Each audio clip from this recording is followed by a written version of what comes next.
मेरे शिव महापुराण की कथा में ऐसा कहीं नहीं लिखा कि तुम अपना घर छोड़कर किसी नदी के तट पर जाकर बैठकर तप करो। शिव महापुराण में यह भी नहीं लिखा कि तुम अपना घर छोड़ दो। शिव महापुराण में यह भी नहीं लिखा कि तुम अपना परिवार छोड़ दो। शिव महापुराण में यह भी नहीं लिखा कि तुम अपना घर परिवार कुटुंब कबीला छोड़कर संत बन जाओ, साधु बन जाओ, सन्यासी बन जाओ। शिव महापुराण में यह भी नहीं लिखा, क्योंकि भगवान शंकर सीख देते हैं, मैं सुख हो चाहे दुख हो अपनी पत्नी को नहीं छोड़ता, अपने बच्चों को नहीं छोड़ता, अपने परिवार को नहीं छोड़ता और अपने गांव को नहीं छोड़ता। तो तुम थोड़ा सा दुख आता है और तुम इतने निराश हो जाते हो, इतने निराश। अभी एक इंदौर की घटना देखी, उसमें पति पत्नी का झगड़ा हुआ और पत्नी को मार दिया, पत्नी मर गई, बच्चे मर गए। फिर एक घटना देखी कहीं उत्तर प्रदेश की कि आपस में झगड़ा हुआ और पति पत्नी आपस में बच्चों को मार के खुद मर गए। कहाँ है? शिव महापुराण में कहीं नहीं लिखा कि तुम संत बन जाओ। शिव महापुराण में कहीं नहीं लिखा कि तुम साधु बन जाओ। शिव महापुराण में कहीं नहीं लिखा कि तुम तपस्वी बन जाओ। शिव महापुराण में इतना लिखा है, साधु बनना सरल है, सन्यासी बनना सरल है, तपस्वी बनना सरल है, नदी के घाट पर बैठकर तप करना सरल है, पर घर में रहकर परिवार का भरण पोषण करना कठिन है और एक अच्छा गृहस्थी बनना कठिन।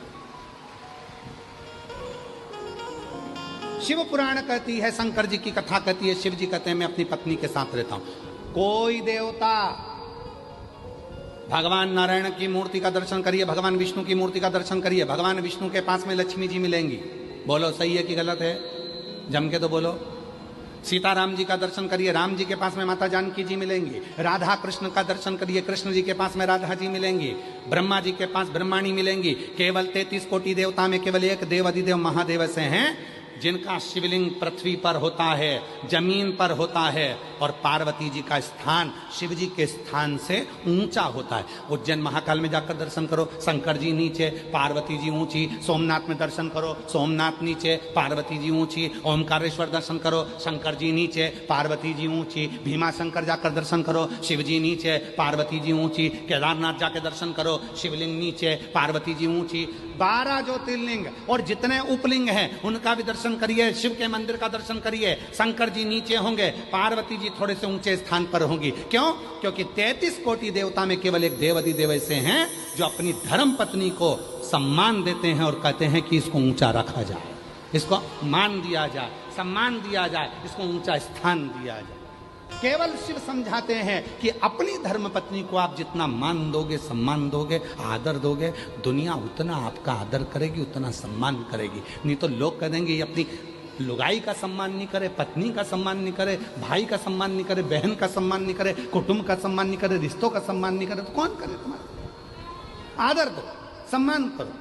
भाई ये तुम्हारा भले द्रोही हो गया, भले दुश्मन हो गया, भले लड़ाई हो गई, बहन है तुम्हारी, भले लड़ाई हो गई, भले दुश्मन हो गया, कितना भी अंटी हो जाए, कितनी भी दुश्मनी हो जाए तो भी, और जितनी मेरी जीजियां बैठी हैं और जितने मेरे जीजा बैठे हैं, जितनी मेरी बेटियां बैठी हैं, जितने मेरे बुजुर्ग माँ बाप बैठे हैं, जितने बेटे बैठे हैं, सबसे करबद्ध निवेदन है, रक्षाबंधन का त्यौहार आ रहा है, तुम्हारे बहन भाई में कितना भी झगड़ा हो, तुम्हारी रिश्तेदारी में कितने भी झगड़ा हो, पर एक बार मेरा जितने जीजा बैठे हैं और जितने पुरुष कथा सुन रहे हैं और जितनी भाभियां कथा सुन रही हैं, सबसे निवेदन है, अपनी ननंद को भले कितना भी झगड़ा हो, एक बार फोन लगा कर बोलो, जीजी राखी पर आना है, राखी पर, जीजी राखी पर आना। अब कई लोग कहते हैं जी हमारी ननंद तो आती है, हम तो उसको साड़ी दिलाते हैं, हम उसको कपड़ा दिलाते हैं, उसके बच्चों को 100-100, 200, 500 का लिफाफा देते हैं, वो तो कुछ नहीं दे के जाती। मत दे, मत दे।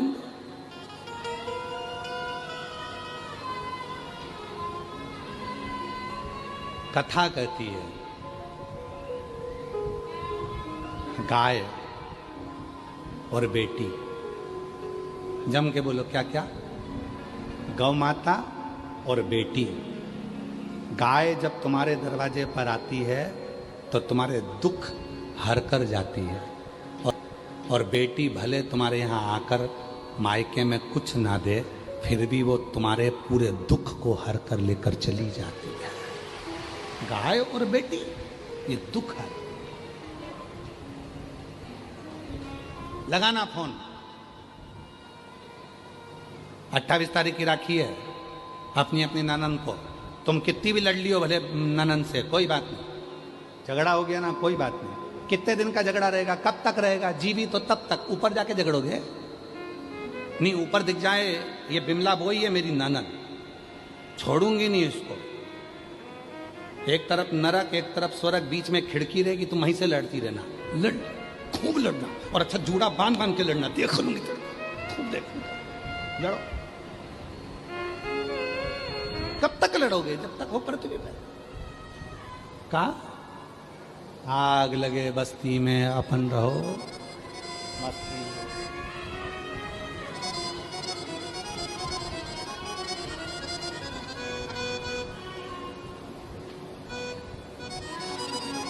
आग लगे बस्ती में अपन रहो मस्ती में, क्या किसको रोइए। जम के बोलो जरा चादर तान के सोइए। क्या करना अपन को, कौन क्या बोल रहा है, कौन क्या कह रहा है, क्या कह रहा है यार। मस्त रहो, आनंद में, खूब फुल स्माइल में, प्रसन्न चित्त। जितना ज्यादा कर्जा हो उतने ज्यादा खुश रहना, जितने ज्यादा बीमार हो उतने ज्यादा स्माइल में रहना। जितना दुख परमात्मा दे उससे, जितना दुख दे उससे दुगने खुश रहना। मंदिर जाना तो ऐसे जाना बड़े प्रसन्न होकर, तो आस पड़ोसी भी सोचे इतनी कर्जे में है, इसका लड़का इतना त्राण दे, बहू इतनी परेशान करे, इसके बाद भी इसके चेहरे पे सल नहीं आए। मंदिर जाना तब सार्थक है जब 25-50 का आग नहीं लगाते आप। केवल मंदिर में दिया जलाने से मतलब नहीं, अच्छी जोरदार तैयार मैयार होके बेहतरीन परफ्यूम मथ्यूम लगा लोगों के डेंटिंग पेंटिंग करके तब महादेव के मंदिर में जाके एक लोटा जल, सारी समस्या का हल। तो मोहल्ले के लोग कहेंगे इतना कर्जा है, इतनी दुखी है, इतनी तकलीफ में, इसको इतनी बीमारी है, इसके घर में इतना तकलीफ चल रहा है, इसके घर में इतना कर्जा हो गया, इसके घर में ये हो गया, इसके घर में वो हो गया, उसके बाद भी इतनी नहीं मुस्कुरा रही है। और ये बात केवल पड़ोसी को नहीं लगेगी, स्वयं पार्वती जी भी शिव जी से कहेंगी भोले बाबा ये वही है जिसके घर में इतनी तकलीफ चल रही है। शंकर भगवान बोले तो तकलीफ तुझे क्यों है। भगवान पार्वती जी कहेंगे कि इतनी तकलीफ होने के बाद इतनी कैसे मुस्कुराती है। शंकर भगवान कहते हैं सुन पार्वती, दुख होने पर भी जो मुझे मुस्कुराता हुआ एक लोटा जल चढ़ाता है, मैं उसे आशीर्वाद में वही मुस्कुराहट दे देता हूं, मैं उसे मुस्कुराहट दे देता हूं। अब तेरी दुख की घड़ी गई, अब तेरी तकलीफ की घड़ी गई, तूने बहुत रो लिया, बहुत दुख कर लिया, अब चिंता मत करना, अब मैं हूं।